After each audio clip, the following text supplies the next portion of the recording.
Good morning, friends. Mark Holmes here with my buddy Cowboy Joe Boo, as well as Joe Bear in the house. And as always, I want to thank you guys for watching, commenting, part of the Joe Boo Sports Report. Without you guys, this literally does not work. So let's get open for business here.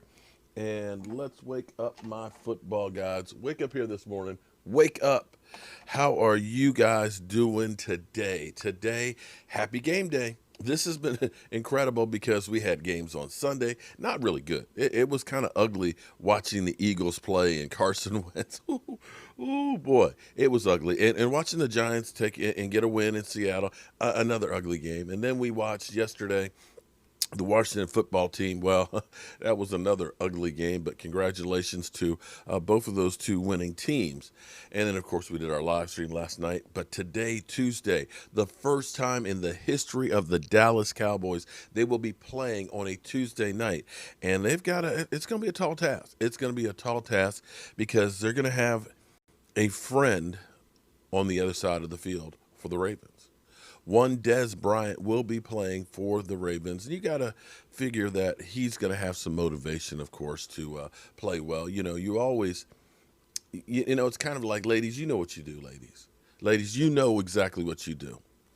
When you break up with somebody or your relationship ends and you find out that he's going to be at the same party or function, before COVID, that you're going to be, you know what you do.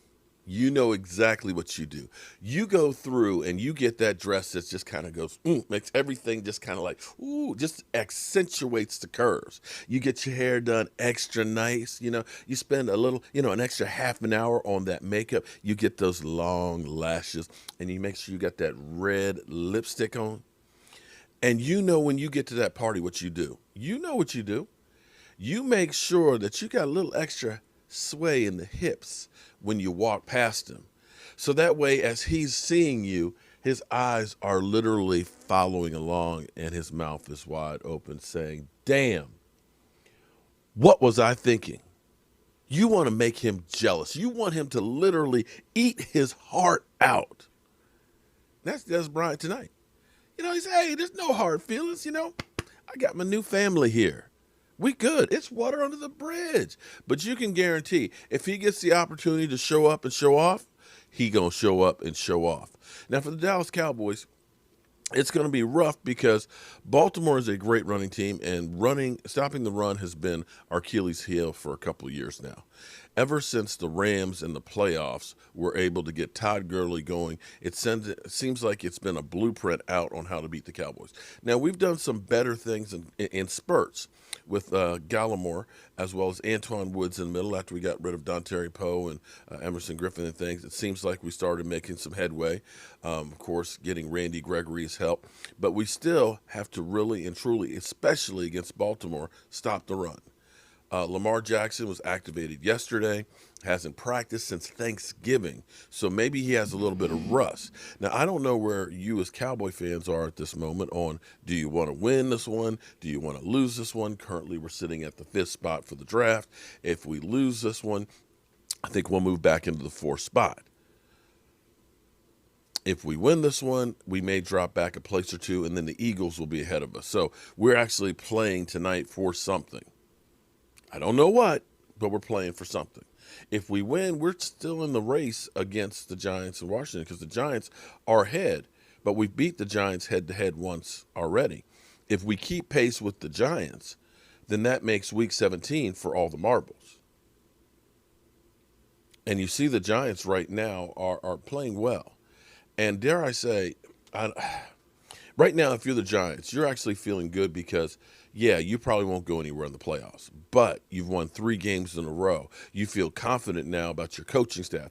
You're getting some momentum going into the offseason. Now, be it you're going to have a first-place schedule, whoever wins, be it you're going to have the 19th pick as opposed to a top 10, but sometimes that feeling of we can do this may be more important than getting that pick. So if by chance the Cowboys were able to get a victory tonight and, get a victory against the Bengals and end up beating the Giants down the stretch and somehow win the division, I dare say with the players that we have playing, so many players that were never expected to see the field, that might give you some momentum and take some of the pressure off of the coaching staff and the players, and looking at next year knowing you get Dak Prescott back. Now, for tonight's defensive lineup, the starting lineup looks like this. We got DeMarcus Lawrence, of course. We got my man, the Canadian Bulldozer, at one D tackle. We got Antoine Woods at the other one. And we got Aldon Smith, of course, at defensive end. We got Van Der Esch. We got Jalen Smith. We got a Woozy at cornerback. We got Jordan Lewis. Anthony Brown went back on, is not quite ready. And we got Rashard Robinson at the other cornerback. Xavier Woods. I'd really like to see Xavier lay some wood again like he used to. And Darian Thompson is getting another start. So that's where we are on this defense. And like I said, the pressure is truly going to be on them to try and stop this onslaught of the Baltimore Ravens. Although the Baltimore Ravens have extra incentive, because right now at 6-5, they're slipping away on this season. They need this victory to start keeping chase, or we're going to be talking about them missing out on the playoffs. So this is a big game for Baltimore. But again, a lot of their players just got back Saturday, Sunday, and Monday. So they haven't really been able to practice much. So the Cowboys may actually have an advantage.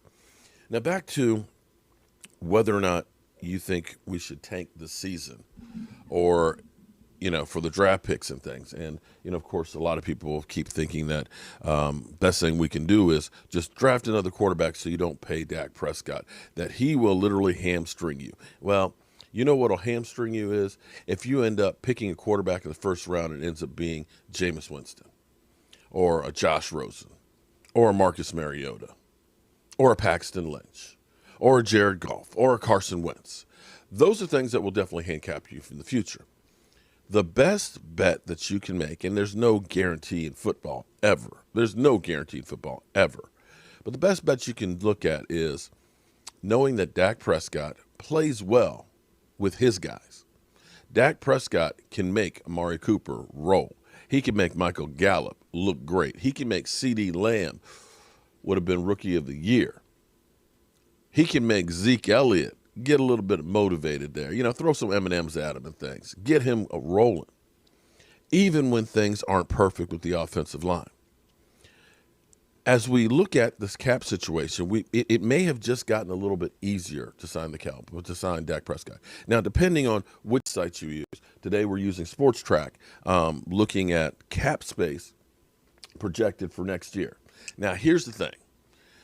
Because of COVID, because you don't have fans in the stands. Now, the NFL is doing great as far as the television goes and so forth, but they don't have that revenue, and about 25% of the revenue is from the gate receipts. They don't have that this year. So from the standpoint of that, the projected salary cap, they put in a curb, so it would drop no lower than $175 million. And that's the worst case scenario. And if you're a team that's like, let's say, the Eagles, that have a projected cap number of $263 million, you're screwed. You're screwed. Now, the one good thing that you can do is you can roll any money that you haven't spent this year into next year. And this is where we have, I think, $28 million currently of cap space, where the Cowboys had, borrowed a little bit here by redoing DeMarcus Lawrence's. They got a couple million for redoing Zeke's. They got a few million. I mean, they've Zach Martin, I think they redid a few of them. So they were able to get some extra capital to have on the cap, for the cap space.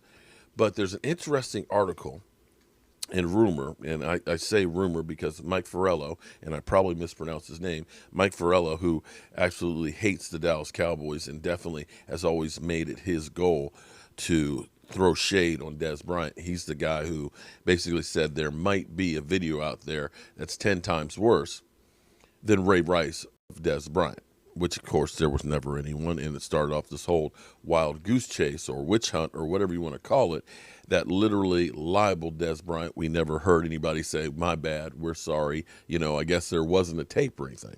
So I caution the source. But what they are talking about is the possibility that the salary cap may not go down as much as they thought, that it may end up being somewhere around $195 million as opposed to $175. So we're talking about potentially $20 million more in cap space than was originally projected, which is great news if you're the Dallas Cowboys, because if you go with our number, and our number being, let me see if I can get my cursor right here. Here's my cursor right there, of 33 million. If we have that additional 20, that gets us into $53 million of cap space. And I know a lot of you say, well, just tag Dak Prescott again, that'll be 37. So we're in good shape then.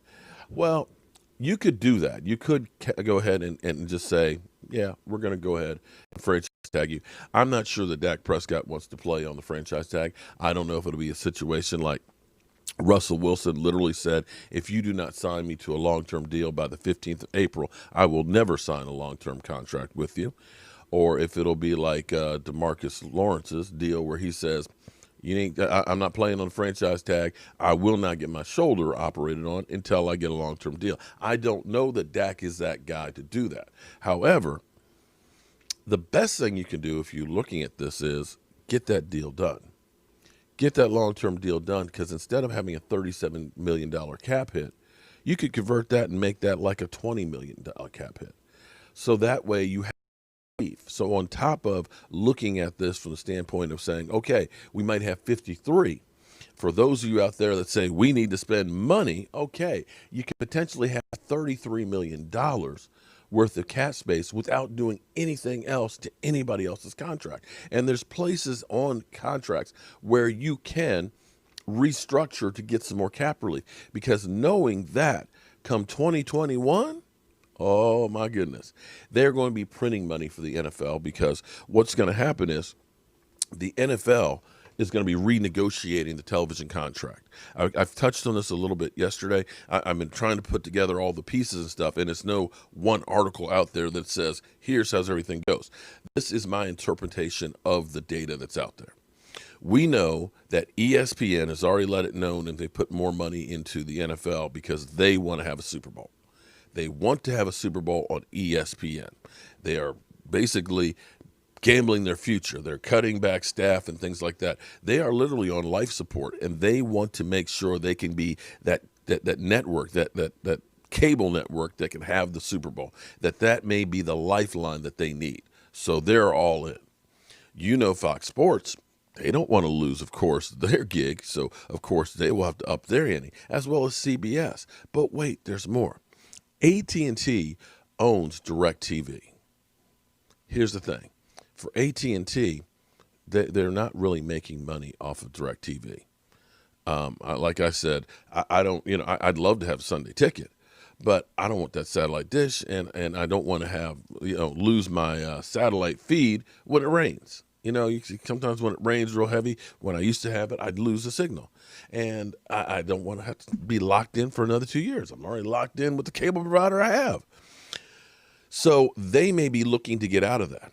And this is where one of the streaming networks, where everybody out there now is trying to stream. You look at, there's, Peacock streaming for NBC. There's Discovery Channel now has streaming that's going. You've got HBO Max. Everything is going away from a cable or a satellite. It is all going straight to your cell phone. So you've got to believe that Yahoo Sports or Amazon Prime or the YouTube already gotten in bed with the NFL by putting on the NFL Network as well as the Red Zone for Prime members.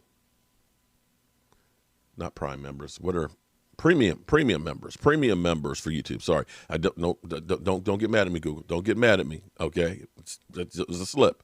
But for premium members, what would go along better than having the Red Zone and Sunday Ticket on YouTube? Premium membership. That will increase the memberships for YouTube and Google exponentially. So you got to figure that Google has got tons of money. They're going to be all in. And what that's going to do is understanding that the salary cap is basically 48% of the money of the gross receipts goes to the players, which goes directly to the salary cap, which means come 2022, the salary cap is going to skyrocket. So it behooves you to sign Dak Prescott before that changes, because that $40 million that we're talking about right now, come 2022, the floor will probably about $40 million for quarterbacks. You may be looking at quarterbacks getting $60 million deals within the next 3 years. Think I'm crazy? Think about Matt, first $30 million man just 3 years ago. Drew Brees 6 years ago was the highest paid at $20 million. Yeah, 6 years it's gone up $25 million. It's not a reach to think that'll go up another 20 with all this new money coming in. So for the Dallas Cowboys, it may have just gotten a little bit easier to sign him. All right, it's going to be game day. We'll be live streaming tonight. Tonight we'll be right here. We got some other news and stuff and videos that we'll be taking care of during the day today as well, and get you guys ready for the Dallas Cowboys versus Dez Bryant and Lamar Jackson. I'm Mark Holmes, and I hope you have a great day, and I will see you soon.